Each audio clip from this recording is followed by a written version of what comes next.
તમને જણાવતા આનંદ થાય છે અણિયાની આંખ લખેલી મેં છે હો એ લખ્યું શું કામ લખી નહીં કહું શું કામ લખી નહીં કહું પણ લખી છે એટલા માટે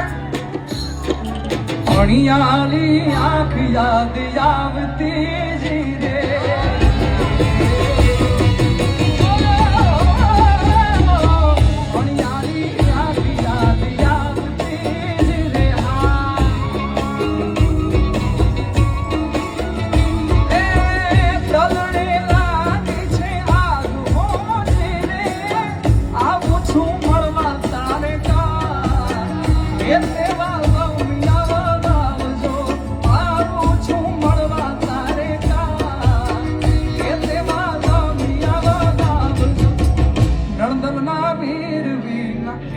એકલા એકલા એકલા